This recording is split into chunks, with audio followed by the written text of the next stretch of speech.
Bonsoir à tous et bienvenue dans le Flash Info de ce mercredi 13 mars 2024 sur Dabarou TV.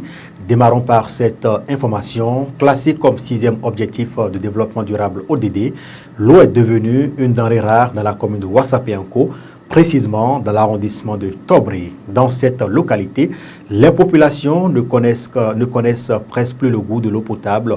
Et pour cause, les quelques pompes à motricité humaine présentes dans cet arrondissement sont pour la plupart dans un état défectueux et ne répondent pas aux besoins en eau des populations.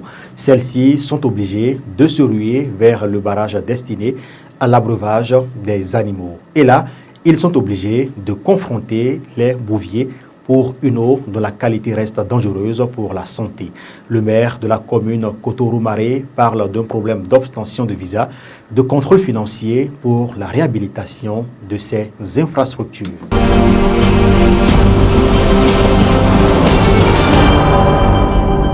À peine élu président de l'Union nationale des médias en ligne du Bénin, UNAMEL Bénin, le 9 mars dernier, Barnabas Orokouman met déjà les bouchées doubles pour dynamiser sa communauté.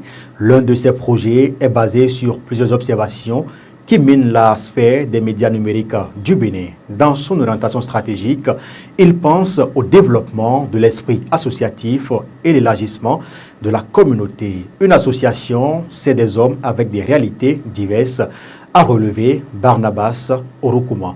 D'après cette orientation stratégique, le président de l'UNAMEL Bénin trouve qu'il est important que l'accent soit mis sur l'homme, le membre de l'association, qui doit être éduqué à vivre en groupe et dans la discipline pour faciliter la réussite des actions collectives à mener.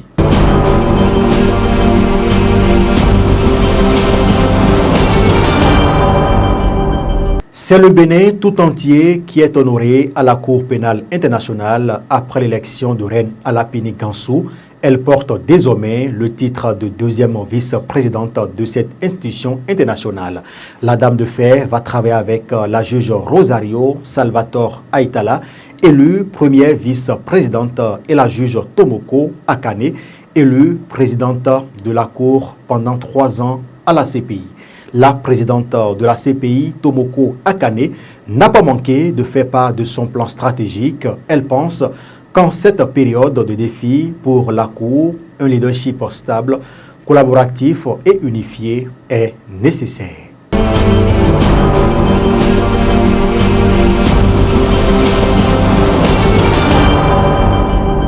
Le président de la République du Bénin, Patrice Talon, a adressé une demande de contrôle de constitutionnalité de certains articles de la loi 2024-13 modifiant et complétant la loi 2019-43 du 15 novembre 2019 portant code électoral en République du Bénin. À travers cette demande, en date du 11 mars 2024, le chef de l'État veut s'assurer de la constitutionnalité de certains des articles du nouveau code électoral votés par les députés le 5 mars 2024.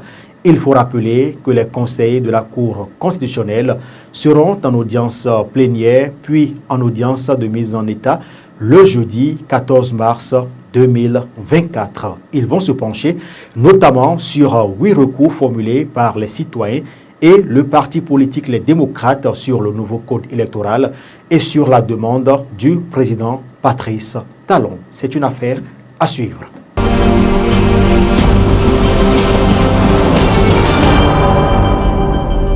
Sur le continent à présent, au Sénégal, jour 5 de la campagne avant la présidentielle du 24 mars 2024. La loi d'amnistie pourrait être promulguée par le président Macky Sall dès ce mercredi 13 mars 2024. Cette loi a été adoptée par les députés de l'Assemblée nationale il y a une semaine et amnistie des personnes accusées de crimes commis dans le cadre des manifestations qui ont eu lieu entre février 2021 et 2024. Le délai de 6 jours pour déposer un recours en inconstitutionnalité étant écoulé, cette loi d'amnistie peut donc être promulguée dès aujourd'hui par le président du Sénégal, par exemple pendant le Conseil des ministres qui doit avoir lieu plus tard dans la journée. Macky Sall a en réalité 4 jours jusqu'au samedi pour promulguer cette loi. Première conséquence notamment qui va être suivie de très près, c'est la libération du candidat